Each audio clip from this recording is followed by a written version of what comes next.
Hello everyone, welcome to Exampur. I hope you are doing well. So morning के 6 बज चुके हैं। जैसे कि आपको मालूम है कि डेली मॉर्निंग को हम लोग मिलते हैं, जहां हम लोग पीआईबी और सांसद टीवी के जो करंट अफेयर्स होते हैं वो हम बात करते हैं।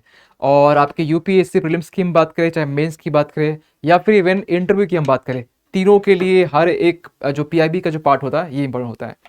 तो यहाँ पर हम लोग फोकस करते हैं कि आपके मेंस के रिगार्डिंग में जो चीज़ें एनालिसिस है वो हम कर लें, प्रीलिम्स के रिगार्डिंग में जो आपको फैक्ट्स और जो कॉन्सेप्ट जो आपको चाहिए ये भी हम बात कर लेते हैं।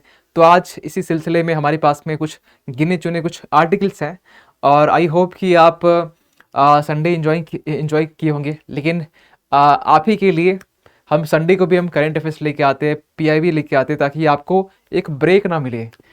ये आप और चीज़ ब्रेक लीजिए, बिल्कुल कोई दिक्कत नहीं है, लेकिन पीआईबी में नो ब्रेक, इसलिए डेली इस क्लास को लेके आते हैं। और आपके लिए हम ये जो एक मेहनत है, डेडिकेशन है, वो हम दिखाते हैं।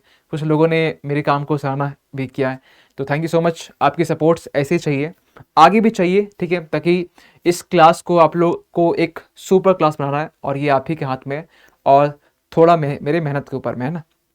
चलिए स्टार्ट करते हैं आज का सेशन। तो सबसे पहले आप जितने लोग सेशन को ज्वाइन कर चुके हैं, very good morning to all of you. और थोड़ा सेशन को शेयर करेंगे अपने फ्रेंड सर्कल में, ताकि और भी जो मैक्सिमम लोग हैं और भी जुड़ सके हमारी क्लास में। और जो पीआईबी के जो बेनिफिट्स है, पीआईबी के जो इम्पोर्टेंस है, जो महत्व है, आप इसको और को भी बताइए कि यस पीआईबी आपके लिए क्यों इम्पोर्टेंट है, टॉपर्स क्यों सजेस्ट करते हैं ये चीज़ें। तो ये चीज़ आप उसको बोल सकते हैं, ठीक है। चलिए स्टार्ट करते हैं आज का पहला टॉपिक। पहला टॉपिक ये आपका है पाटन पटोला। बड़े सर ये कौन सी नाम है, पाटन पटोला? ये बेसिकली ये एक पटोला आप समझते होंगे, इस फॉर्म में होता है, ठीक है। तो ये जो है ना, ये गिफ्ट किया गया किनको, तो ये गिफ्ट किया गया। तो अभी आपको मालूम है कि G20 जो शिखर सम्मेलन है, जो कि आपका इंडोनेशिया में हो रहा है ना, हो गया, सॉरी, हो गया, कंप्लीट हो गया। और G20 के बारे में हमने एक आर्टिकल डिस्कस भी किए थे कि G20 के बारे में कि कौन कौन से क्या चीज, इसकी इंपॉर्टेंस क्या है, इंडिया इसको कैसे एक अपॉर्चुनिटी की तरह इसको देख रहा है। ये सारी बातें हम कुछ हम एक टॉपिक में डिस्कस कर चुके हैं। इसमें हम बात करने वाले हैं कि जो इसमें आर्टिकल्स जो यूज हुए, खासकर ये जो पटोला की हम बात कर रहे हैं। रिसेंटली क्या हुआ है, रिसेंटली हुआ है कि हाल ही भारत के जो प्रधानमंत्री ने भारत के 20वीं शिखर सम्मेलन में इटली के प्रधानमंत्री को ये गिफ्ट किया गया। ये जो पटोला है ना, पटन पटोला, ये सिर्फ गिफ्ट किया गया इटली के जो प्रधानमंत्री है, क्योंकि वो G20 के एक पार्ट है, मेंबर है, इसलिए उनको किया गया ये गिफ्ट। अब यहां से क्वेश्चन आपके पेपर 1 के लिए बन जाते हैं, पेपर 1, या फिर ये बोलिए कि प्रीलिम्स में इसे क्वेश्चन पूछ लेते हैं, डेफिनेटली पूछते हैं। एक था, एक कौन सा था, वर्ली पेंटिंग के बारे में। वर्ली पेंटिंग आई होप कि 2019 या 20 वाले टाइम में ये न्यूज में था। वर्ली पेंटिंग महाराष्ट्र का है, ठीक है। तो ये पेंटिंग बारे में जब ये न्यूज में था और समथिंग कुछ ऐसे न्यूज में ऐसे बना हुआ था, तो और यहाँ से क्वेश्चन पूछ लिया गया। अगर आपने देखा होगा तो भी आप देखिए 19 या 20 वाले में क्वेश्चन में एक में पूछा गया। तो उसी तरीके से जब ये आपका पटोला है, ठीक है, ये आर्ट एंड कल्चर की पार्ट, ये दुपट्टा बेसिकली, ठीक है, पढ़ लो कुछ, ये दुपट्टा है, ये दुपट्टा भेंट किया गया है। और ये दुपट्टा के बारे में थोड़ा सा कुछ बेसिक बातें हम जानकारी लेते हैं। इमेज देख के आपको क्या लग रहा है कि इसमें, इस इमेज में ए डिफरेंट जो कलर है, बहुत एक डिफरेंट जो रंग है इसमें यूज किया गया। पट्टी यहाँ पर यूज किया, आप देख पा रहे होंगे नीचे में पट्टी यूज किया गया है, ठीक है। कलर की यहाँ पर देखिए डेप्थनेस, कलर यहाँ पर जितना, कलर की जो इंटेंसिटी है यहाँ पर देखिए, कलर की इंटेंसिटी, आप इस इमेज को थोड़ा सा 5-6 सेकंड तक देखिए, ठीक है। और आपको लग रहा हो कि इसमें बहुत सारे इमेजेस बने हुए हैं, बहुत सारे इसमें कलाकारी हुई है, इमेज और कलर बहुत ज़्यादा यूज हुआ है इसमें, इतना आपने देख लिया, ठीक है। इसलिए आपको दिखाए जानबूझ के 5-6 सेकंड ज़्यादा ही दिखाए इसे, ताकि आप एग्जाम में लिखा हुआ चीज़ भूल जाते हैं, लेकिन जो इमेज के फॉर्म में होता है ना उसको नहीं भूलते हैं। ये पटोला है, पटन पटोला है, ठीक है। आगे हम देखते हैं कि इसके बारे में क्या आपको जानना चाहिए। पहली बात तो ये कि एक डबल इकत बुने हुए कपड़े से ये आपका बनाया हुआ है, ठीक है। जॉइंट होता है बेसिकली दुपट्टा, ठीक है, दी दुपट्टा ये जॉइंट है। इसे आप दुपट्टा इसे खोल के रखिए, ठीक है, उसको जॉइंट कर दीजिए, उसको फिर पट्टी बना दीजिए उसका, ठीक है। तो ये जॉइंट है, ठीक है। ताना रंगना, ठीक है। देखिए जो भी बोलते हैं ना कि इसमें डिजाइन्स है, इसके साइड साइड में भी एक अलग कलाकारी आपको देखने को मिला, जो पीछे दिखा है। जो इमेज दिमाग में छप गया, उसके बाद कुछ भी क्वेश्चन आप बना सकते हैं। फिर कुछ पॉइंट हम आपको जानने चाहिए। ये इसे जीआई टैग मिल चुका है पहले भी, ठीक है। जीआई टैग इसे 2013 में इसे मिल चुका है कि ये स्पेशली ये इंडिया के लिए इसका जीआई टैग मिल चुका है। और ये भी गिफ्ट किया गया 11वीं शताब्दी से के टाइम में ये जो आपका पाटन पटोला है, ये दुपट्टा है, ये इसकी ओरिजिन होती है। इस टाइम से इससे बनाना स्टार्ट होता है।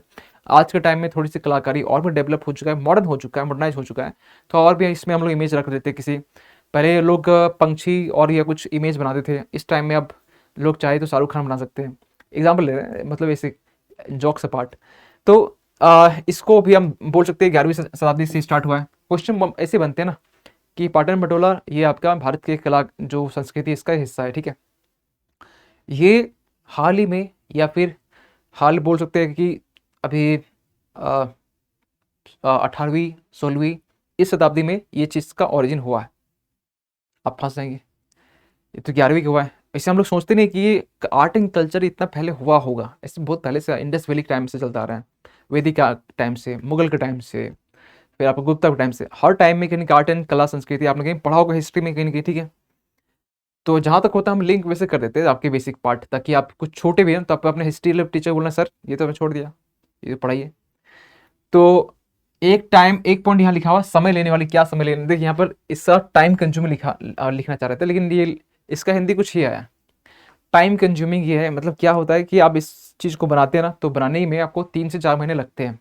ऐसा नहीं कि एक जो दुपट्टा तुरंत बन गया, तुरंत टेलर सिलाई किया बन गया।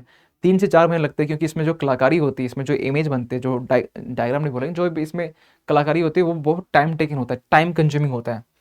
रंगों की समान तीव्रता, यानी कि जो भी आप कलर यूज कर रहे हैं, अगर आप इसको रेड कर रहे हैं, ठीक है, ये एक जो वॉयलेट हो गया, तो इसकी जो इंटेंसिटी है देखिए सेम है। ऐसा नहीं कोई आपको लाइट लाइट मिलेगा कि इसको लाइट कर दिए उसको लाइट कर दिए, ये सेम इंटेंसिटी आपको मिलेगा, तीव्रता आपको सेम मिलेगा।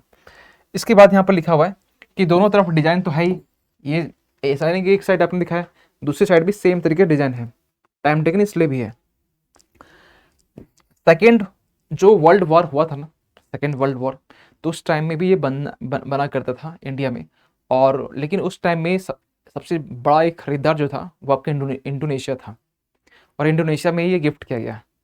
जैसे टर्की के प्रधानमंत्री को इंडोनेशिया में ये इसे कैसे, शुरुआत में हमने क्या देखा कि G20 की जो मीटिंग हुई ना, G20 की जो मीटिंग इस मीटिंग में हुआ है ना, G20 मीटिंग में इंडोनेशिया ये में सब लोग गए थे, इटली वाले भी आए थे, तो इसलिए वहाँ दिया गया इसको।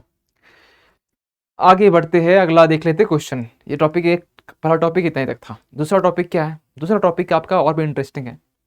ये आपका डिजिटल शक्ति 4.0, डिजिटल शक्ति मिशन जो है, ये भी इसका चौथा वर्जन जो है ना, ये भी स्टार्ट हुआ है। क्या है मुद्दा देख लेते हैं। राष्ट्रीय महिला आयोग यानी कि NCW ने हाल ही में डिजिटल शक्ति अभियान का चौथा चरण शुरू किया है, यानी कि फोर्थ वर्जन बोलते हैं 2.0, 3.0, 4.0, ये 4.0 वाला पार्ट है, जो कि किसने स्टार्ट किया, नेशनल कमीशन महिला आयोग ने। GS पेपर 2 में ये आ जाएगा कहाँ पर, तो GS पेपर 2 में थोड़ा आपको याद दिलाते हैं आपके सिलेबस का, सिलेबस आपको याद होना चाहिए पहली बात। सिलेबस याद नहीं है तो ये बड़ा समस्या क्रिएट होगा आपको, क्योंकि आपको अगर आप सच में आप एक चीज़ अपने सवाल एक चीज़ अपने आप से पूछिएगा, जब भी आप क्लास लेते हैं ना, क्लास लेने के टाइम में आप पूछिएगा कि क्या हम सीरियसली तैयारी कर रहे हैं, क्या अपने अपने एफर्ट्स को, अपने जो मेहनत को 100% दे रहे हैं। 100% अगर आप नहीं दे पा रहे हैं, एक क्वेश्चन जरूर पूछने के टाइम अगर ये निकले कि नहीं हम दे पा रहे हैं, तो आपको नीड होगी 100%, क्योंकि UPSC इतनी आसान नहीं है कि आप मतलब चाहे और लिए और हो गया, नहीं होगा ऐसा। राइट डायरेक्शन, सही दिशा, और राइट डायरेक्शन क्या है ये तो आपको कल के लेक्चर में बड़ा फिलोसफी हम देने वाले हैं, ठीक है, आज नहीं देंगे। ये तो आप अब ऐसा कल ऐसा क्यों, कल मतलब मंगलवार है, ठीक है, ट्यूसडे है, ऐसा कल क्यों, कल मंगलवार है, ठीक है। हो सकता है कि कुछ लोग अगर बुराई माने तो मंगल बजरंगबली है, देख लेंगे कहीं ना कहीं, ठीक है। ऐसे मजाक कर रहे हैं, मतलब कल इसलिए क्योंकि आज का टाइम मेरे लिए थोड़ा कम टाइम है, कल मेरे पास टाइम ज़्यादा मिलेगा, तो कल का जो क्लास होगा उसमें टाइम 1 घंटा प्लस होगा। तो जो लोग लेक्चर सुनना क्लास के बीच बीच में कुछ चीज़ें अच्छी बातें हम कहेंगे, गाइड देने वाले, कुछ आपको गाइडेंस मिले, दिशा मिले, ये पढ़ाई से ज़्यादा इंपॉर्टेंट वो होने वाला है। तो कल की क्लास और भी इंपॉर्टेंट होगी। और सर ये क्या करने जा रहे हैं, ऐसा कुछ बता दीजिए, कुछ हिंट, अभी नहीं बताने वाले। तो GS2 जो है ना, GS2 में ये आएगा, इसमें भी एक छोटा सा हिस्सा है, कौन सा, तो गवर्नमेंट इनिशिएटिव एंड पॉलिसीज, ये सिलेबस का एक छोटा सा पार्ट है, आप उससे इस टॉपिक को रिलेट कर सकते हैं। आते इस टॉपिक में क्या बोला गया इसको देखते हैं। ये जो स्टार्ट किया गया था 2018 जून में स्टार्ट किया गया था। और ये इसका जो मेन मोटो था, मेन जो उद्देश्य था वो ये था कि जो महिलाएं उनकी मदद करना। उनको किस तरीके से? ओनली मदद करना। देखिए, अभी अगर आपने देखा होगा कि रिसेंटली जो अभी एक इंसिडेंट हुआ, एक जो लिव इन रिलेशनशिप के रिगार्डिंग एक इशू था जिसमें 35 बॉडी के पार्ट कर दिए गए थे। आपने सुना होगा, डेफिनेटली आपने सुना होगा ये न्यूज आया और उसी बाद में ये रिपोर्ट आता है। मतलब लिंक है, हाँ लिंक कह सकते हैं, क्योंकि जब भी महिलाओं पर अत्याचार होता है, जुल्म होता है, जब वो शिकार होती है ऐसे कुछ दर्दनाक मतलब घटनाओं का, तब तब जो गवर्नमेंट है कुछ ना कुछ एक्शन लेती है। 4.0 आने के पीछे रीज़न एक वो भी है, माना जाता है, ठीक है। तो आप इसको लिंक भी कर सकते हैं। ऐसे रिसेंटली इंसिडेंट आपने ये देखा होगा, सुना भी होगा, तो इसको आप लिंक कर सकते हैं, पहली बात। दूसरी बात यहाँ पर ये है कि जब हम कहते हैं कि मदद करना, किस तरीके से मदद करना। आप सपोज कीजिए कि अपने झारखंड में भी देखा हो कि जिसे जला दिया गया जिंदा, है ना, वो सो रही थी या तो उसकी खिड़की में से जाकर पेट्रोल छिड़क के जला दिया गया, झारखंड की है। तो ये सब जो घटना होता है, तो उस महिला को या जिसे जलाया गया उसे इंसाफ, उसकी हेल्प किस तरीके से की जा सकती है। तो ये जो महिला डिपार्टमेंट है जो वो करती है, उसे देखिए जो पीड़ित है उसको तो कर रही है, लेकिन जो लोग अभी महिला है, ठीक है, मतलब जो लोग अभी मतलब जैसे अभी जो डेली बेसिस पर है, यानी कि जो अभी महिला भी चीज़ों को देख रही है, ऑब्जर्व कर रही है कि ऐसी चीज़ घटना हो रही है, उसे भी सचेत करना, उसे भी समझाना, उसे अवेयर करना, जागरूक करना कि यस ऐसी घटना चीज़ें समाज में हो रही है, लेकिन आपको जागरूक करना। अगर आपको ऐसी चीज़ें कुछ अगर कहीं दिखे कुछ ऐसी अनहोनी कुछ बातें या कुछ चीज़ें, कुछ इनसेंसिटिव कुछ बातें, तो आप कैसे हेल्प कर सकते हैं, खुद का हेल्प कर सकते हैं, कैसे आप हमारा हेल्प ले सकते हैं। ये हर चीज़ मतलब हेल्प ऐसा नहीं कि मतलब जो आप पीड़ित हो उसी की हेल्प की बात कर रहे हैं। हर एक महिला को एक जागरूक करना, अवेयर करना, उसे किसी डिफ़िकल्ट टाइम में जब वो किसी मुसीबत में हो, तो उस टाइम में वो किस तरीके से वो हेल्प ले सकती है, उसे बताना। और अगर जितने भी लोग यहाँ पर हैं, जो भी गर्ल्स हैं, ये जो आपका क्या होता है कि वुमेन्स के रिगार्डिंग जितने भी स्टेप्स या जो कदम लिए जाते हैं सरकार की तरफ से, आप उसमें कम से कम उस चीज़ को जानकारी रखें, क्या चीज़ें हैं क्या नहीं, जानकारी रखें। और प्लस उसमें आपको लगे कि इसमें हम भी पार्टिसिपेट कर सकते हैं, या आप भी उसमें बढ़ चढ़ के उसमें अपनी जो प्रेजेंस दिखा सकते हैं, आपको भी करना चाहिए, ठीक है। क्योंकि वो प्रोग्राम आप ही लोग के लिए, हर स्टेट में भी स्टेट में भी होता है। स्टेट में भी स्टेट गवर्नमेंट क्या करती है ना कि अब स्टेट गवर्नमेंट कुछ महिलाओं के लिए कुछ प्रोग्राम या कुछ योजना लेके आती है, उसको जानकारी होना एक बहुत बड़ी बात है। अब देखिए ये जानकारी होने के बाद में क्या आम जो महिला है उसको उसके लिए यस, तो किस तरीके से आपको बेनिफिट पहुंचाएगा, ये क्या वो प्रैक्टिकली आप उस चीज़ को देख सकते हैं, ठीक है। ताकि आपका जो करंट अफेयर है ना वो साथ साथ आप जो एक होता है पढ़ना है तो जीते हुए पढ़ो। तो ये जीते हुए आप मतलब जीते हुए कहने मतलब यहाँ सेंस ये हुआ कि आप जो करंट अफेयर्स पढ़ रहे हैं, जो पीआई पढ़ रहे हैं, उसमें आप कहीं ना कहीं आप चीज़ों अपने डेली लाइफ में अपने जीवन से इसको आप कहीं कनेक्ट कर पा रहे हैं, ठीक है, उस तरीके से। तो महिलाओं के लिए मदद करना। फिर यहाँ नीचे लिखा डिजिटल रूप से कुशल और जागरूक करना। देखिए हेल्प करने की तो हम बात कर रहे हैं, लेकिन यहाँ एक नया जो एक टर्म जो जुड़ा है ना, डिजिटली। आप कहीं पर भी हो और वहाँ पर चीज़ें आसपास चीज़ें थोड़ी सी फैसिलिटी कम हो, या फिर तुरंत जो हेल्प है वो इंस्टेंट नहीं हो सकता, लेकिन फिर भी क्योंकि पूरी दुनिया अभी जो है ना पूरा डिजिटाइज हो चुकी है, डिजिटलकरण जिसको बोल रहे हैं, तो इसके लिए कह सकते हैं कि चीज़ें तुरंत भी हो सकती है। अगर कुछ भी इशू रहा, कहीं का भी इशू रहा, कहीं का मुद्दा रहा, उसे एक नेशनल लेवल पे, राष्ट्रीय लेवल में उसे पहुंचाना, उस बात तक को रखना, ये हो सकता है आज के टाइम में। तो कहीं भी छोटी सी घटना घटी, आप जागरूक होते हैं ना, आप तो जागरूक होते हैं। या फिर आप बोल सकते हैं आप स्किल्ड। स्किल्ड एक वर्ड है, ये ऐसा वर्ड है जो कहते हैं कि अगर आप जो मुसीबत है, जो चैलेंजेस हैं, जो समस्या है, इससे उलझने बोलते हैं, इसे सुलझाने के लिए या इसे फेस करने के लिए, इसे लड़ने के लिए आपके पास में आप किस तरीके से इसको फेस करते हैं, इसके स्किल की बात कर रहे हैं, है ना। मुसीबत आते ही मतलब इसको कुछ लोग घबरा जाते हैं, लेकिन कुछ लोग अपने प्रेजेंस ऑफ माइंड यूज करते हैं। जब आप डरते हैं, ध्यान सुनिए, जब आप डरते हैं, जब घबराते हैं, तो आपकी जो विवेक है, जो विवेक मतलब बुद्धि, वो काम नहीं करता फिर। तो इसलिए बोलते हैं ना कि जब भी समस्या हो तो एक गहरी सांस, है ना, ताकि आपका जो एक फियर है, डर है, वो निकल सके। उसके बाद आपका एक्शन जो है ना वो बड़ा स्मूथली काम भी करता है। ये होना चाहिए। एग्ज़ाम के टाइम में भी यही होता है, क्योंकि एग्ज़ाम आप तैयारी कर रहे हैं तो हमें, मेरी एक ज़िम्मेवारी बनती है कि हर चीज़ को एग्ज़ाम से लिंक करना। तो एग्ज़ाम के टाइम में भी क्या होता है कि आप जब भी आप एग्ज़ाम देने जाते हैं, प्रीलिम्स का एग्ज़ाम बैठे, उसके पहले कुछ लोगों को बुखार हो जाता है, फ़ीवर चढ़ गया 100 डिग्री, है ना? ये ना हो। ये क्यों होता है? फ़ियरनेस, आपके अंदर एक डर एक अंदर चढ़ा हुआ है, उस डर को आपको निकालना पड़ेगा। ये आप ही निकाल सकते हैं, ना कोई और निकाल सकता। हम आपको बस एक मोटिवेट कर सकते हैं कि आप, ये जो डर है ना, ये कहीं कि आपने जो पढ़ा है, आप खुद सोचिए, डर में क्या आपको आपके दिमाग में जो कंटेंट आपने जो पढ़ा है, जो याद किया, क्या वो रिकॉल कर पाते हैं? नहीं कर पाते हैं। तो क्यों आप वो डर को आप खामखा, मतलब बेवजह, मैं कौन, मैं खामखा उस तरीके से आप लेके रखे हुए, उस डर को निकालना पड़ेगा। उस डर के साथ अगर रहेंगे तो एग्ज़ाम में 2 घंटे का टाइम होता है प्रीलिम्स, वो जो पेपर 1 के लिए 2 घंटा टोटली वेस्ट चला जाता है। आप ये सोचिए कि जो हमने प्रैक्टिस की, जो हमने पढ़ी है, ये 2 घंटे में और भी अच्छे से परफॉर्म करना है। आप ये सोचिए कि 2 घंटे में जितना परफॉर्म कर सकते थे, उससे बेटर करना है। लेकिन दिमाग में क्या चलता है? डर, क्या होगा, क्या होगा, क्या नहीं होगा, क्या करेंगे, कैसे करेंगे? ये सब चीज़ें, मेरे से बहुत सारे लोग एग्ज़ाम के से पहले कमेंट जो आते हैं ना, मतलब जो व्हाट्सअप, कि सर कल एग्ज़ाम है, 2 दिन बाद एग्ज़ाम है, सर 1 वीक बाद एग्ज़ाम है। अभी किसी ने एक व्हाट्सअप किया कि अभी, मतलब वो एक्चुअली पहले भी तैयारी कर रहा था, ठीक है? तैयारी कर रही थी, तो नाम नहीं बताएँगे, ठीक है? तो उन्होंने, और बहुत पहले से तैयारी कर रही है, ठीक है? मतलब बहुत पहले, मतलब कहने का मतलब कि बहुत मंथ्स पहले से इन 2023 के लिए तैयारी करी, फर्स्ट अटेम्प्ट उसका होने वाला है। तो कर रहा है, बोल देंगे, ठीक है? कर रही, नहीं ज़्यादा बोलेंगे। तो जब वो शुरुआत में जब हमसे पूछा गया कि सर कैसे तैयारी करेंगे? ये वो गाइडेंस दे दीजिए, दे दी गाइडेंस।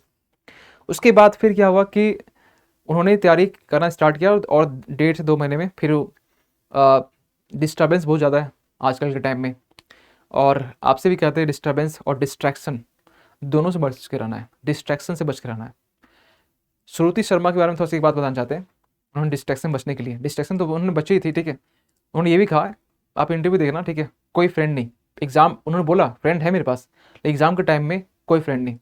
उस टाइम में अगर 1 साल, 1.5 साल या 2 साल अगर आपके अपने ही जो दोस्त हैं, वो बुरा मान जाएँगे या गुस्सा रहेंगे, कुछ नहीं बिगड़ने वाला है, कुछ नहीं बिगड़ेगा, कुछ भी नहीं बिगड़ेगा।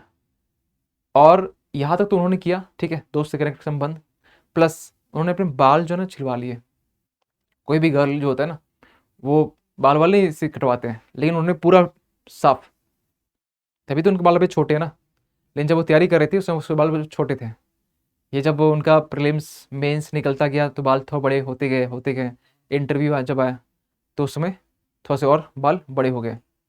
लेकिन ये जो था, ये आपका जो हेयर था, उस टाइम में कहीं न कहीं छोटे थे। आज के टाइम में बड़े हो गए। तो ये चीज़ें सैक्रिफाइस करना पड़ता है। क्यों इन्होंने किया? उन्होंने ये भी सोचा होगा, बाल हटाने पीछे रीज़न क्या रहा होगा? क्या बाल होने से कम, एटलीस्ट 1 सेकंड।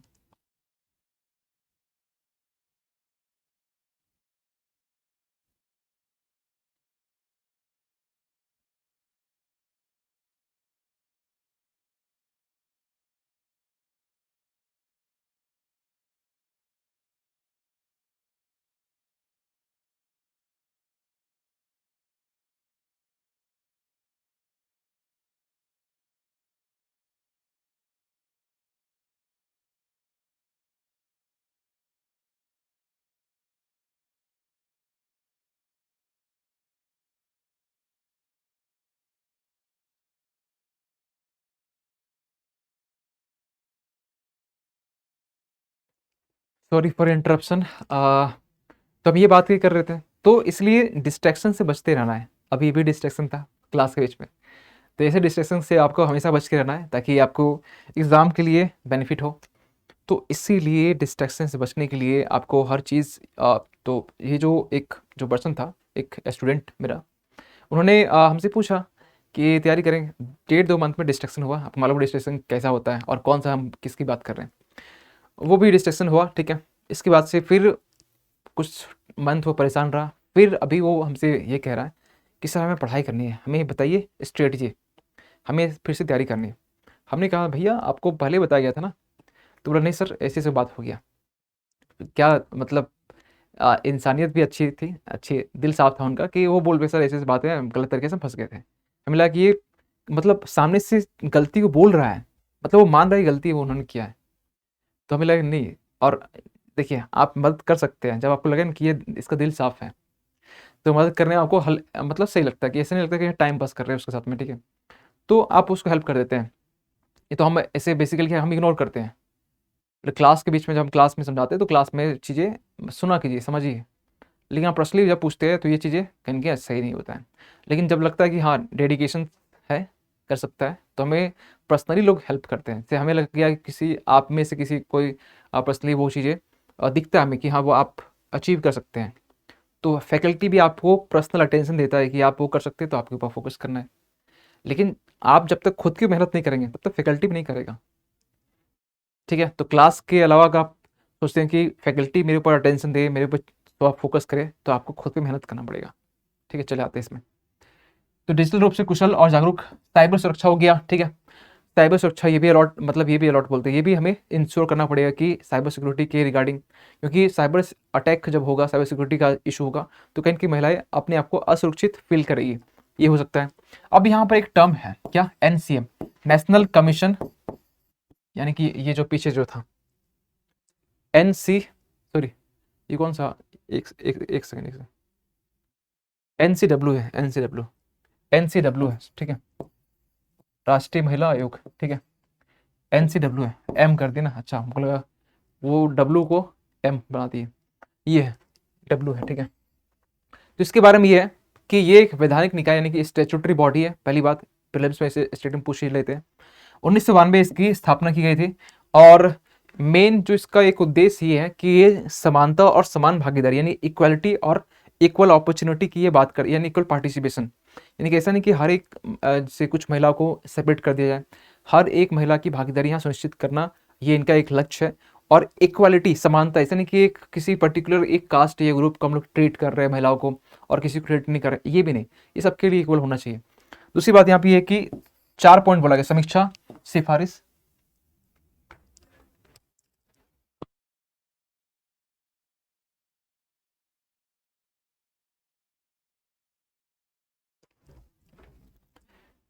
तो ये हो गया हमारा इसके रिगार्डिंग।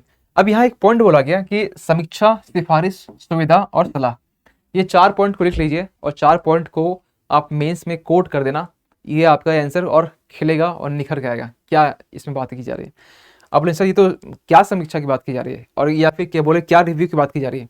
रिव्यू की बात की जा रही है कि जो गवर्नमेंट जो है ना, जो लेजिस्लेशन जो बनाती है, यानी गवर्नमेंट जो भी कानून बनाती है, इस कानून की समीक्षा करना, ये करती है, हाँ ये करती है, कोई भी लेकिन सबका नहीं करती है। जो कानून, जो अधिनियम या जो एक्ट है, वो या फिर जो भी गाइडलाइंस जो भी महिलाओं के लिए बनाया गया है, महिलाओं के लिए हम बात कर रहे हैं ओनली, ठीक है, उनकी ये समीक्षा करता है कि अच्छा ठीक है आपने बना दिया है।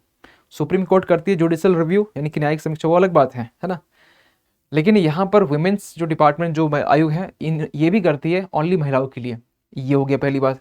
सिफारिश करती है किस चीज़ की, यानी रिकमेंड करती है, अगर इन्हें लगता है एनसीडब्ल्यू को, ये इन्हें ये लगता है कि कुछ बातें ये आपका योजना में या कुछ अधिनियम में डालना चाहिए, कुछ अधिनियम में हमें इंक्लूड कर देना चाहिए, ताकि ये और भी महिलाओं के लिए अच्छा और बेनिफिट हो सकता है, इफेक्टिव हो सकता है। तो ये फिर ये कुछ बातें सिफारिश कर सकती है कि आप इस ये जो योजना आप ला रहे सरकार, तो आप इसमें ये चीज़ें डाल दो बस। ये सिफारिश इस ये एग्जाम्पल एक समझा रहे हैं, ठीक है। 4 पॉइंट दिमाग में रखेंगे ताकि एग्जाम्पल तुरंत सेट हो जाएगा। 4 पॉइंट अगर दिमाग लिख लिए तो डेफिनेटली अभी अगर समझ के लिखे हैं तो आप इसको एग्जाम में लिख सकते हैं एग्जाम के साथ में, ठीक है। सुविधा यानी फैसिलिटेट करना। देखिए क्या होता है ना कि महिलाओं को सुविधा प्रोवाइड करना, ये इसका एक मोटो है, जो कि हमने अभी तक जितना देखे ना वही सुविधा ही देख रहे थे। तो सुविधा में आपको कुछ पॉइंट एक्स्ट्रा आपको नहीं बताने वाले, क्योंकि आपको सुविधा की हम बात कर रहे थे तब से। तो ये आपका हो गया। नेक्स्ट में लास्ट में यहाँ पर सलाह है। ये सलाह एडवाइस यानी एडवाइस, ठीक है, एडवाइस देना या लेना, आपको सोचिए क्या होगा। एडवाइस देने की हम बात कर रहे हैं, एडवाइस यहाँ देने की हम बात कर रहे हैं। तो एडवाइस देने की जहाँ बात करें तो ये जो बॉडी है ये एडवाइस देती है, और किनको देगी, गवर्नमेंट को देती है। सेम चीज़ है कि ये हमें कर, अब यहाँ पे क्या हुआ, कुछ सिफारिश, कुछ पॉइंट ऐड करना है। लेकिन एडवाइस किस चीज़ का, कि ये पॉलिसी हमें स्टार्ट करनी चाहिए महिलाओं के लिए। महिलाओं के लिए आजकल जो लिव इन रिलेशनशिप की जो बात करते हैं आजकल लोग, बॉयफ्रेंड गर्लफ्रेंड पड़े हुए हैं इस चक्कर में, हम पता नहीं चलता है। मतलब अगर अगर कोई बोले ना कि सर आप कुछ एक सेकंड के लिए मतलब आपके ऊपर मतलब आप अन्याय कर सकते हैं, हम तो बहुत मारते हैं उन लोगों को, मतलब बंदूक से नहीं, हाथ से बहुत मारते हैं, डंडे से मारते हैं उन लोग, ठीक है, दोनों को मारते हैं, ठीक है। अरे कहाँ पड़े हो भाई, इस उम्र में, इस एज में लोग अपनी प्रिपरेशन करते हैं, अपनी तैयारी करते हैं, और भाई कहाँ यूपीएससी का ड्रीम रख रखे हुए हो, ठीक है। मतलब ये क्या सोच रहे हैं कि मतलब पहले रिलेशनशिप में आएंगे, दिल टूटेगा और दिल टूटेगा आईएएस बन जाएंगे। ऐसा होता, हर इंसान सत्तू नहीं होता है, लेकिन हर इंसान चने की सत्तू जरूर होता बन जाता है। तो आपको फोकस करना पड़ेगा अपने गोल पे, ओनली गोल पे, ठीक है। ये सब टाइम पास है, ये सब चीज़ें आती है जाती है चीज़ें, और एक चीज़ अगर फिर भी नहीं मानते ना, तो आप ऊपर वाले से दुआ करना, ठीक है, कि जितनी जल्दी हमें मतलब ठोकर मिल जाए, जितनी जल्दी हमें लात घुसे पड़ जाए या दिल टूट जाए, सिंपल सी, उतनी बढ़िया है। तो उसके बाद ना आप एकदम बिंदास रहेंगे, टेंशन फ्री रहेंगे। ये सब चीज़ें फालतू बेकार चीज़ें होती है। फोकस यहाँ पे कीजिए गोल पे ना। अगर गोल पे आपका फोकस नहीं रहा तो लाइफ गोल गोल हो जाएगा, और ये जो है ना बॉयफ्रेंड गर्लफ्रेंड, ये सब चीज़ें टाइम पास, ये वेस्ट है सब चीज़ें। चलिए, ये हो गया सलाह देने वाली बातें, तो ये पॉइंट हो गया इसके बारे में। आगे हम बात करते हैं थोड़ा कुछ और इंपॉर्टेंट कॉन्सेप्ट के बारे में। और ये कॉन्सेप्ट किसके बारे में, तो ये कॉन्सेप्ट आपका रूसी बैंकों ने भारत में खोले वेस्ट्रो अकाउंट, यानी खाते। वेस्ट्रो अकाउंट, आई होप कि आपने नाम सुना होगा, नहीं सुने होंगे कोई बात नहीं, एग्जाम्पल समझिएगा, समझ में आ जाएगा डेफिनेटली, मेरी गारंटी है। देखिए किस पेपर में आएगा, तो पहले के तो जीएस पेपर 2 और 3 में। 2 में क्यों आएगा, क्योंकि ये आपका जो एक गवर्नमेंट के ये पॉलिसीज या इनिशिएटिव का एक हिस्सा होता है। और 3 में क्यों, क्योंकि अकाउंट का बात कर रहे हैं, ठीक है, तो इकोनॉमिक्स में उसमें आएगा उसमें। अब इसमें ना एक दो चीज़ समझनी पड़ेगी, ठीक है। अब रूसी बैंक ने इंडिया में खोला वोस्ट्रो अकाउंट, तो दो तरह के होते हैं, एक वोस्ट्रो एक नोस्ट्रो होता है ना, अगर आपने सुना होगा तो। क्या होता है पहले ये इसको समझते हैं, क्योंकि इसमें कुछ ज़्यादा है नहीं, क्योंकि अकाउंट खोले बस इतना ही कॉन्टेक्स्ट में है। लेकिन ये दो टर्म को समझना पड़ेगा आपको, एग्जाम के प्रीलिम्स के लिए इंपॉर्टेंट है, प्रीलिम्स के लिए, मेंस के लिए इंपॉर्टेंट नहीं। इसको समझने के लिए एग्जाम्पल लेते हैं, एक लेते हैं बैंक ए, एक लेते हैं बैंक बी। ये जो बैंक है ना, ये बैंक आपका सोचिए कि एग्जाम्पल यूएसए का है। ये बैंक यूएसए का बैंक है, और ए जो बैंक है वो इंडिया का बैंक है। ए जो बैंक है वो इंडिया का बैंक है, और बी जो बैंक है वो यूएसए का बैंक है, ठीक है। ध्यान समझेंगे, नहीं तो फिर कमेंट भी नहीं करना कुछ भी। अब यहां पर ए का जो अब यहाँ ए क्योंकि एक बैंक है, तो इंडिया में एक बैंक ए हो गया। अब बी एक यूएसए बैंक हो गया। अब ए का जो एक ब्रांच है, जो शाखा है, ए का जो ब्रांच है, जो शाखा है, वो इंडिया में तो है ही, एसबीआई लेते हैं, एसबीआई शाखा है इंडिया में। लेकिन सपोज कीजिए कि किसी बैंक का जो शाखा है ना, किसी एसबीआई का ब्रांच बाहर में भी है ना, लेकिन सबका नहीं है। अब यहाँ पर जो बैंक है, इसकी जो ब्रांच, इसकी जो शाखा है, वो दूसरे कंट्री में नहीं है, यानी कि बी कंट्री, यानी यूएसए में नहीं है, अमेरिका में नहीं है। तो बी और दोनों कंट्री के बीच में सपोज कीजिए कुछ एक्सपोर्ट इंपोर्ट हो रहा है, एग्जाम्पल लेते हैं। तो ज़्यादातर क्या होता है ना, एक्सपोर्ट इंपोर्ट जब करते, आयात निर्यात जब करते हैं, तो उसका जो पेमेंट होता है ना, आप उसको जो विदेशी मुद्रा है यानी करेंसी है, उस पर ही करते हैं। मैक्सिमम डॉलर में ही करते हैं, डॉलर हो गया, पाउंड हो गया, यूरोपियन यूनिट हो गया, पाउंड हो गया, येन हो गया इधर का, तो इसमें आप करते हैं। लेकिन अभी अब अगर आपने सुना हो कि जुलाई के टाइम में, जून जुलाई टाइम में, जून जुलाई, हाँ यही होगा, उसमें आरबीआई ने जो करेंसी मैकेनिज्म है, यानी कि हम ये कहना चाहते हैं कि इंडिया, आरबीआई ने ये डिसाइड किया कि रुपये में भी अब वो चीज़ें ट्रांजेक्शन करेगा, जो दूसरे कंट्री उससे। हम लोग क्या करते आए हैं, डॉलर से करते आए हैं। लेकिन अब आरबीआई ने ये डिसाइड किया, वो कैसे कैसे होगा, वो जब रुपये में हम वो पेमेंट करेगा, वो रुपये पेमेंट कैसे करेगा। तो इसको थोड़ा सही करने के लिए पहले इसको समझना पड़ेगा, ये ऑस्ट्रो वोस्ट्रो है क्या, ठीक है, नोस्ट्रो वोस्ट्रो। अब ये यहाँ से ए जो है ना, ए जो है ना, यानी कि ए एक बैंक है जो इंडिया में, ठीक है, ए और बी यहाँ का है। ए क्या करेगा यहाँ पर कि ए को जैसे कुछ बी जो बैंक है, यहाँ में इसे कुछ पैसे ट्रांसफर करने हैं, एग्जांपल लेते हैं, कुछ पैसे ट्रांसफर करने हैं। तो ए और यहाँ कुछ और कोई इसका ये ब्रांच नहीं है, ब्रांच नहीं है, हम तब बोल रहे, ठीक है, ब्रांच नहीं है। तो ए जो है यानी इंडिया, ये क्या करता है, यहाँ अपना एक अकाउंट ओपन करता है, ए क्या किया, यानी इंडिया, हम इंडिया के रेस्पेक्ट में बात कर रहे हैं, ठीक है, इंडिया की तरफ से हम सोच बात कर रहे हैं। इंडिया ने अपने अकाउंट को बी में ओपन करवाया, ठीक है, बैंक में करवाया, लेकिन हाँ कोई दूसरा बैंक था, कोई बैंक होगा ABC कुछ, फलना ढाकना कुछ भी, तो यहाँ पर ओपन करवाया। इंडिया के लिए, आप ध्यान सुनिए, इंडिया के लिए जो अकाउंट, जो खाता उन्होंने ओपन करवाया कहाँ, बी में, यानी बी बैंक में, जो कि USA का बैंक है। तो उस अकाउंट को जो उन्होंने ओपन करवाया, इसको बोलेंगे क्या, नॉस्ट्रो अकाउंट, इसको बोलेंगे नॉस्ट्रो अकाउंट, ठीक। यानी कि इंडिया जब दूसरे कंट्री पे अपने अकाउंट को ओपन करवाता है और उससे कोई ब्रांच ना हो और दूसरा बैंक हो, ठीक है, और ये किस फॉर्म में कर रहा है, देखिए ये करेगा किस फॉर्म में, ये डॉलर फॉर्म में, ये डॉलर फॉर्म में, यानी विदेशी मुद्रा होना चाहिए बस। यानी कि यहाँ पर इंडिया दूसरे कंट्री में फॉर्म एक अकाउंट खुलवाया और दूसरे कंट्री के बैंक में, जिसे बोल दिया नॉस्ट्रो अकाउंट। ये किस, इसका जो एक्सचेंज, जो आपका करेंसी होगा वो कौन सा होगा, आपका डॉलर होगा, ठीक है। ये भी पॉइंट इंपॉर्टेंट है कि नॉस्ट्रो अकाउंट डॉलर में हुआ या विदेशी करेंसी में हुआ। अब यहाँ देखिए, अब जो बी है ना, बी यहाँ से ए में, यानी कि आप इसको रसिया मान लेंगे, तो रसिया ने यहाँ से इंडिया में अकाउंट ओपन करवाया। जब भी कोई दूसरी कंट्री के बैंक ने, अगर इंडिया में बात कर रहे हैं, यानी हम इंडिया अपने में मान के चल रहे हैं बस, हमने कहीं और खुलवाया और अपना खाता, तो बोल दे नॉस्ट्रो अकाउंट, कि हम जाएंगे USA, ठीक है, नॉस्ट्रो अकाउंट खोलना है, खोल लो भैया, ऐसे बोलेंगे। और कोई दूसरी कंट्री मेरे पास आता है, ठीक है, हमारे बैंक में, इंडिया बैंक में, और बोलता है कि भाई हमें वोस्ट्रो अकाउंट खुलवाना है, तो जब भी दूसरी कंट्री ए में इंडिया में आया और वो ओपन, और एक खाता ओपन करवाता है, इसको कहते हैं क्या, वोस्ट्रो अकाउंट, इसे कहते हैं वोस्ट्रो अकाउंट, यानी वोस्ट्रो खाता। सर ये तो बहुत आसान था सर, चुटकी में नहीं समझाते, समझ जाते। और वोस्ट्रो अकाउंट ये आपका रुपया में होगा, ये ध्यान रखिएगा, वोस्ट्रो अकाउंट रुपया में होगा। यानी कि आप ये कहना चाह रहे हैं कि USA जो रसिया है, रसिया ने वोस्ट्रो अकाउंट जो खुलवाया है वो रुपये में होगा, हाँ रुपये में होगा। क्या फ़ायदा इसका, फ़ायदा ये होगा कि इसमें जो भी कंट्री जिसके ऊपर प्रतिबंध लगा हुआ है, क्योंकि रसिया को अभी आपको मालूम है कि जून जुलाई के टाइम में स्विफ्ट से बाहर कर दिया गया था, है ना, स्विफ्ट से, जो स्विफ्ट एक प्लेटफॉर्म जहाँ से इंटरनेशनल जो ट्रांजेक्शन होता है, ट्रेड होता है, ट्रेड के ट्रांजेक्शन जो होते हैं वो उससे होते हैं, प्लेटफॉर्म होता है, तो उससे बाहर कर दिया गया। अब उससे वो क्या बोलते हैं उसको, एक्सचेंज ट्रांजेक्शन कर नहीं पाएगा।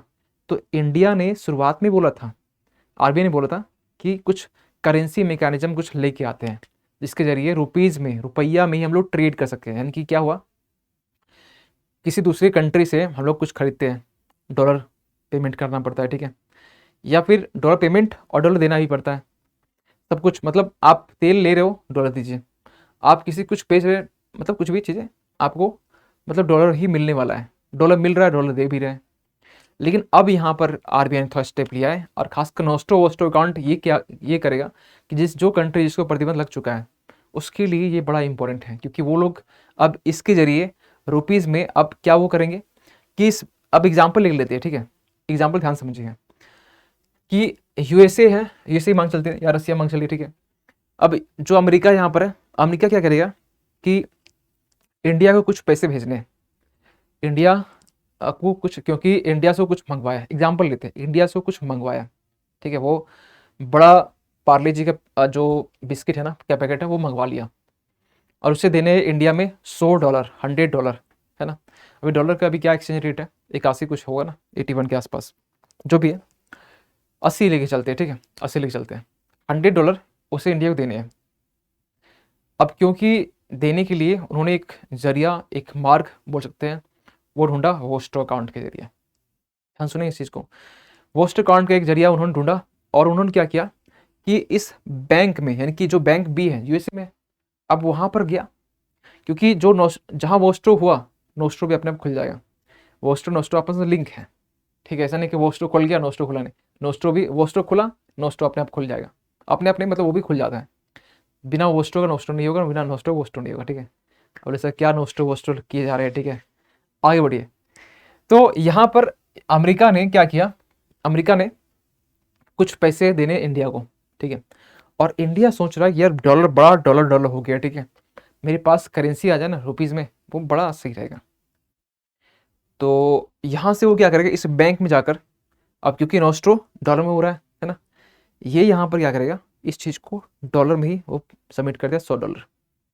अब इस बैंक वाले के ऊपर सारी जिम्मेदारी रहेगी कि आप भाई संभाल लो, डॉलर में देना है डॉलर में दे दो, वोस्टर अकाउंट खुला है तो वो हो जाएगा, क्योंकि वोस्टर खुल चुका है। और वोस्टर क्या कहता है कि रुपीज़ में सब कुछ होगा, वोस्टर कहता है रुपीज़ में ही, रुपया में ही सब कुछ होगा, ये कहता है डॉलर में होगा। जब इंडिया को डॉलर देना पड़ेगा तो यहाँ रुपया जमा करेगा, यहाँ डॉलर निकलेगा। समझ में आ रहा है, कुछ आ रहा हो समझ में? तो यहाँ पर यूएसए ने डॉलर में यहाँ पर रख दिया, और डॉलर में रखने के बाद में इस चीज़ को यहाँ से यहाँ पर भेजने के लिए बैंक को बोल दिया, बैंक इसको यहाँ से यहाँ भेजता है, किस फॉर्म में, यहाँ पर रुपया फॉर्म, यहाँ पर जिसको मिलेगा इंडिया को रुपया ही मिलेगा। आप पूछें सर ये इंडिया अगर नहीं चाहा, ठीक है, इंडिया बोलेगा यार हमें डॉलर ही चाहिए, तो क्या ये होगा? ये भी होगा। इसके लिए डॉलर की नीड नहीं है, इसके लिए सॉरी वॉस्टर अकाउंट की नीड नहीं है। अगर वॉस्टर अकाउंट आप खोल रहे हैं, वॉस्टर अकाउंट इसलिए है क्योंकि आपकी करेंट जो देश की जो करेंसी है, मुद्रा की जो वैल्यू है, मूल्य है, ये इसके जरिए आप ट्रांजेक्शन कर सकते हैं। आपको वही चाहिए रुपया, कोई दिक्कत नहीं, रुपया अब रुपये में देना चाहते पेमेंट, कोई दिक्कत। अब इंडिया को लेते हैं, इंडिया चाह रहा है कि इंडिया यूएसए को कुछ पेमेंट करना चाहता है, कितना, एग्जाम्पल लेते हैं 1 लाख रुपया, 1 लाख रुपया देना चाहता है। अब इंडिया यहाँ से इस बैंक में, क्योंकि ये वॉस्टर अकाउंट है ना, वॉस्टर अकाउंट, वॉस्टर और यहाँ नोस्ट्रो, तो इंडिया क्या करेगा, अपने इस अकाउंट में, मतलब इंडिया पैसे वो भेज देगा उसको, मतलब उसे सेंड करेगा, ठीक है, किसके जरिए, इस नोस्ट्रो के जरिए, नोस्ट्रो के जरिए, ठीक है। तो इसको क्या करेगा पहले कि हम यहाँ पर जो करेंसी है, मुद्रा 1 लाख वो रखेगा, इसको जब भेजेगा यहाँ से जो बैंक वहाँ पर, तो डॉलर में इसको वहाँ मिलेगा, डॉलर में। ये डॉलर एक्सचेंज, ऐसा नहीं कि डॉलर में उसको डॉलर मतलब चीज़ें एक्सचेंज हो रही है, वो रुपया है वो बैंक में ही एक्सचेंज हो जा रहा है। अपने सर ये कैसे हो रहा है, बैंक में एक्सचेंज हो रहा है, ये कैसे हो रहा है? अगर यहाँ पर बैंक वाले के पास, क्योंकि ये जब तक अकाउंट खोलते नहीं है तब तक ये काम नहीं करेगा। ये अकाउंट आपने ओपन कर लिया कि आप बैंक ही डील कर लेगा कि किसे कितनी करेंसी को हमें कन्वर्ट करना है, किसी डॉलर किसी रुपया में, ये कन्वर्ट कर लेगा, ठीक है। तो ये आपका इसमें हो जाएगा, ठीक। दूसरी बात यहाँ पर ये निकल के आ रही है कि जब आप यहाँ पर वोस्ट्रो अकाउंट जब ओपन कर यहाँ से इसके जरिए जब भेजे यहाँ पर, तो इसको क्या मिलेगा, डॉलर मिलेगा। यानी इंडिया जब चाह रहा है कि किसी को डॉलर में पेमेंट करे, तो वोस्ट्रो और नोस्ट्रो अकाउंट, आप पूछें सर सब लोग क्या खोल के रखे? नहीं, सब लोग नहीं खोल के रखे। अमेरिका के साथ अमेरिका के साथ में ये खुला हुआ नहीं है, रशिया के साथ में है खुला हुआ। ईरान ये बोल रहा है कि ईरान के साथ में चीज़ें बातें चल रही है, ईरान भी खोल लेगा तो बहुत अच्छा रहेगा, ताकि ऑयल का एक टेंशन वो दूर हो जाएगा। यूएई कर ले तो और अच्छा हो जाएगा, ताकि कोई टेंशन नहीं, ठीक है, जो भी हमें देना पड़े रूबल वूबल जो भी, ठीक है, मतलब रशिया के लिए उससे वो दे देंगे उससे, ये चीज़ें हो सकती है यहाँ पर पॉसिबल।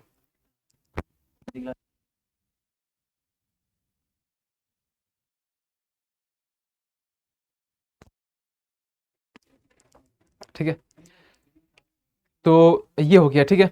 अब अगला एक क्वेश्चन निकल के ये आता है कि अगर आप इसको समझ गए होंगे, ठीक है, नहीं समझे होंगे तो मेरी गारंटी है कि आप इसको दोबारा देखेंगे तो मेरी गारंटी समझ में आ जाएगा। पहली बार नहीं आता कोई दिक्कत नहीं, कोई बड़ी बात थोड़ी, आप टेंशन लेके बैठ जाएंगे, नहीं आता है कोई, दोबारा आप देख सकते हैं, ठीक है। तो ये हो गया इसके फायदे, ये हो गया इसका फायदा, ये इसके फायदे भी बहुत सारे हैं। अभी हमने देखा कि ये होता क्या है, ये अंतर्राष्ट्रीय बैंकिंग जो सेवा होता है ना, इसको और आसान करता है, ठीक है। यूके बैंक और इंड जो बैंक है, ये 2 बैंक है जो कि इस वोस्टर अकाउंट को ओपन कर रहा है, ठीक है, सब कुछ नहीं कर रहा है। ये 2 अकाउंट का नाम इसलिए क्योंकि प्रीलिम्स के लिए फैक्ट ज़्यादा इंपॉर्टेंट हो जाते हैं। फायदे बहुत सारे हैं। आप जो प्रतिबंधित जो कंट्री है जिसके ऊपर सैंक्शन लगाया गया है, ये लोग व्यापार कर सकते हैं अपने ही देश के करेंसी से, ठीक है। वो रूबल यहाँ से करे, यहाँ से हम यहाँ से रुपया भेजेंगे, जैसे करना है, ठीक है। होस्टो और नोस्टो दोनों आपस में एक बोल सकते हैं लिंक है, एक के बिना एक अधूरा है, ऐसे मान के चलिए, ठीक है। अगर स्टेटमेंट आए कि वोस्टर अकाउंट के सही मतलब जो ट्रांजेक्शन है वो चीज़ें पॉसिबल संभव हो सकती है ओनली 2 घंटे बीच में, नहीं भैया नहीं, नोस्ट्रो वोस्ट्रो दोनों चाहिए, ठीक है। चलिए, फायदे बहुत सारे हैं इसके, हम बोल दिए। क्या करें, यहीं तक रखें, इसको यहीं तक रखें कि अगला टॉपिक कर दें, इसको कर देते हैं, ठीक है, इस टॉपिक कर देते हैं। वैश्विक अप तटीय पवन गठबंधन, ये क्या है इसको देख लेते हैं। जीएस पेपर 2 और 3 का पार्ट होगा, क्योंकि जो गठबंधन है आईआर का पार्ट हो गया, ठीक है। दूसरी बात कि ये आपका हो गया अगर हम इसको लेते हैं, सपोज करते हैं कि जो इन्वायरमेंट है, क्योंकि यहाँ पर अप तटीय भी है, तो ये आपका इन्वायरमेंट का पार्ट हो जाएगा जब हम इसको पेपर 3 में देखते हैं। आइए देखते हैं कौन सा ये इशू है।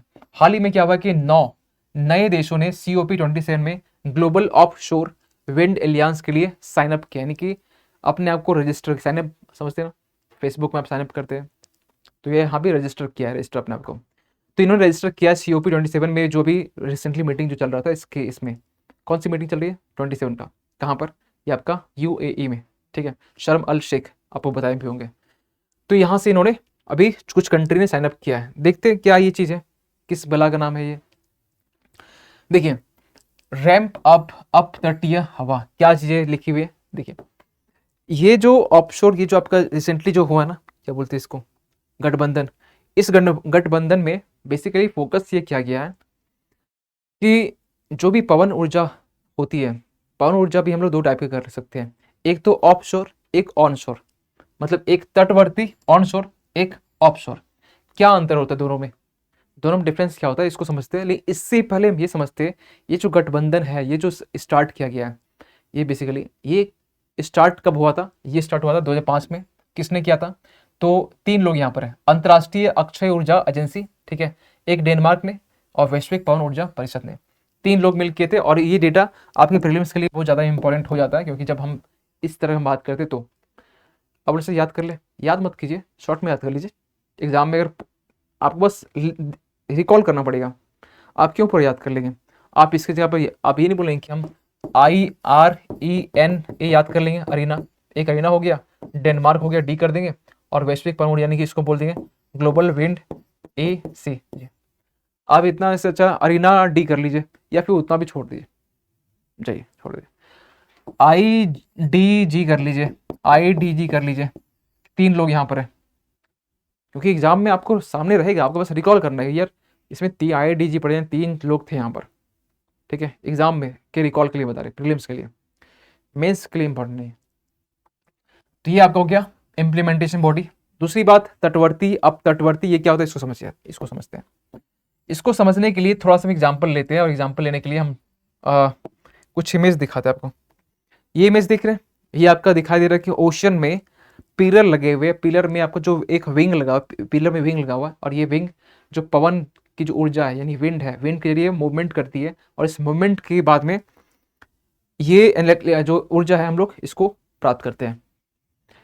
ये कौन सी ऊर्जा है, ये आपका ऑफशोर ऊर्जा है, यानी कि अप तटीय हो गया। तो सर ऑनशोर क्या हुआ, तटवर्ती क्या हुआ, तटवर्ती मतलब हुआ जो कि लैंड में हो, और अप तटीय क्या हुआ, जो कि पानी में हो, सिंपल सी बात है। अब सर कितनी पानी में होनी चाहिए, कितना, ये तो थोड़ा ठीक से बताइए।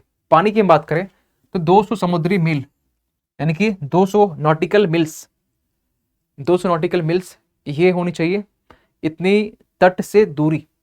ऐसा नहीं कि आप मतलब समुद्र के बीचों बीच कर दिए, 200 नॉटिकल मिल्स तक में इसे लगाए, अब फिर वहाँ लगा लिए, एनर्जी आप कैसे लाएंगे वहाँ से यहाँ, ये भी चाहिए ना। ऐसे नहीं खाली एनर्जी बस लगा दिए और एनर्जी वेस्ट हो रहा है, ये नहीं होना चाहिए। यहाँ पर फिर बोला गया 50 फीट गहरा, 50 जो फीट है, यानी कि जो गहराई है, ये आपका गहराई की हम बात करें 50 फीट नीचे होती है। आप बोले सर ये क्या ऐसा होता है, कि यस ऐसा होता है। क्या होता है कि ऑफ शोर ऑन शोर, तटवर्ती और अप तटीय, दोनों की हम बात करें किसमें ऊर्जा ज़्यादा होगी, किसमें ज़्यादा ऊर्जा, विंड एनर्जी, पवन ऊर्जा किसमें ज़्यादा होगी, तो पवन ऊर्जा की हम बात करें तो आपका अप तटीय ऑफ शोर में ज़्यादा होता है। ये हमेशा प्रीलिम्स का फैक्ट है, ये याद रखिएगा, ठीक है, आपसे नहीं मतलब ऐसे फैक्ट पूछे जाते हैं। तो अप तटीय में जो ऊर्जा वो ज़्यादा क्रिएट होता है, क्योंकि ओशन में एक कांस्टेंट, एक अपने मतलब जो पवन की जो धारा है उसको एक कांस्टेंट बना के चलती है, इक्वल बना के, ठीक है, ऐसा नहीं कि कभी कम कभी ज़्यादा, कांस्टेंट बना के। तो इसलिए भी एक प्लस पॉइंट ये है, पवन की जो स्पीड वो भी सही रहती है, क्योंकि वहाँ पर, और जो खासकर सतह वाला जो पोर्शन है, ओशन का जो सरफेस सतह, वहाँ पर भी स्पीड सही रहती है, कांस्टेंट बनी रहती है। तो इसलिए यहाँ की जो ऊर्जा है, यहाँ की जो पवन ऊर्जा है, इसको अभी तक हम लोग कंप्लीटली पूरी तरीके से हम लोग अभी तक इसका यूज नहीं कर पाए, और इसके लिए अभी ये गठबंधन जो हुआ है स्टार्ट हुआ है। इससे तो ये पहले से 2005 में चलता आ रहा है, लेकिन अभी कुछ कंट्री इसमें साइनअप किए, रजिस्टर किए कि इसकी एनर्जी अब जहाँ जहाँ हर एक ऑलमोस्ट कंट्री पास में जो ओशियन है, समुद्र है, सटा हुआ है, अब इसके लिए वो लोग चाहेंगे तो ये जो ऑफशोर एनर्जी है उसको एक्सट्रैक्ट कर सकते हैं। तटवर्ती, अब तटवर्ती हम समझ चुके हैं। ये भी हम देख चुके हैं। पवन ऊर्जा की हम बात करें तो अभी तक इंडिया में 2021 का डेटा ये कहता है कि 29.2 गीगावाट अभी तक हम लोग इतना ही, बस इतना ही 500 गीगावाट सोलर एनर्जी का है, और इससे हम लोग ज़्यादा क्रेडिट यहाँ कर सकते हैं अगर चाहेंगे तो, लेकिन 39 से हुआ मात्र। तो इसकी जो नंबर है बहुत कम है, बहुत ज़्यादा भी नहीं है, ऐसा बोल सकते हैं। अब यहाँ पे एक पॉइंट है जो बोला गया, जो गवर्नमेंट ने खासकर विंड एनर्जी को एक्सट्रैक्ट करने के लिए, वहाँ से ऊर्जा को लेने के लिए उन्हें स्कीम्स या कुछ बोल सकते हैं नीति पॉलिसी स्टार्ट किया है। राष्ट्रीय अपतटीय पवन ऊर्जा नीति 2015 ये इन्होंने स्टार्ट किया। खासकर जो पवन ऊर्जा है इसको हम लोग और भी अच्छे से एक्सट्रैक्ट कर सके, खासकर वो ऑफशोर से, अपतटीय से, इसके लिए। तो एक आपका हो गया सरकार के कदम, और कुछ डेटा जो कि आपके लिए प्रीलिम्स के लिए कुछ इंपॉर्टेंट है। अब बोलें सर क्या ये मेंस के लिए इंपॉर्टेंट है? बहुत चांस कम है, बहुत कम चांस है, लेकिन आप एग्जाम में कुछ डेटा को यूज कर सकते हैं मेंस के फॉर्म में। कंप्लीटली यहाँ से क्वेश्चन आएगा ये डाउट, ये चांस कम है, लेकिन आप एक टॉपिक से वहाँ से कुछ पॉइंट निकाल सकते हैं, ये पॉसिबल है, ठीक है, ये मुमकिन है, तो ये आप कर सकते हैं, ठीक है। तो इसको यहीं तक रखते हैं, ठीक है, इसको यहीं तक रखते हैं और कहानी यहीं तक समाप्त करते हैं। चलिए, ये रहा आपका एग्जामपुर का न्यू बैच जो कि रिसेंटली लॉन्च हुआ है। इसके लिए अभी आपके पास जो ऑफर अवेलेबल है वो ये है कि I-75J जो कूपन कोड है इसको आप अप्लाई करते हैं तो आपको 75% का इंस्टेंट डिस्काउंट मिलता है, जो कि आपके जो प्राइस घट के 20 से 4999 के हो जाते हैं, है ना।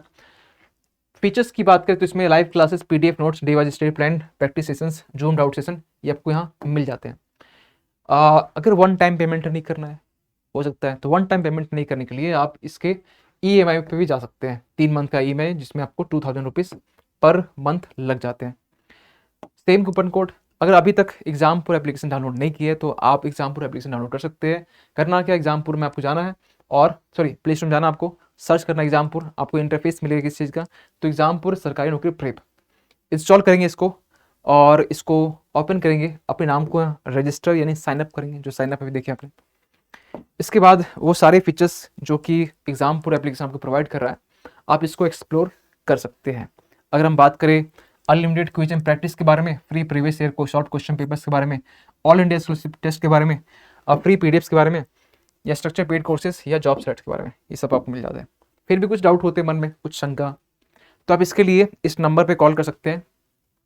कभी कॉल बिजी आए, कभी कॉल ना लगे, तो उसके लिए नीचे वाला जो व्हाट्सअप नंबर है उसमें आप व्हाट्सअप कर सकते हैं, हमारी जो टीम है आपसे कॉन्टैक्ट कर लीजिए। तो चलिए, उम्मीद करते हैं आपको सेशन अच्छा लगा होगा। अच्छा लगा होगा तो अपनी फीडबैक ऑफलाइन कमेंट में ज़रूर दें। क्लास में और भी बच्चों को जोड़ने की कोशिश करें ताकि और भी जो व्यूज है, जो लाइव वॉचिंग और भी बढ़े, है ना। आपका सपोर्ट हमेशा मतलब रहा है और भी आगे रहेगा, ये भी उम्मीद रखेंगे। और अपनी फीडबैक जरूर दीजिए ताकि हमें एक मोटिवेशन मिलता है उस फीडबैक से, ठीक है। चलिए फिर मिलते हैं हम लोग अगले क्लास में, तब तक के लिए थैंक यू सो मच।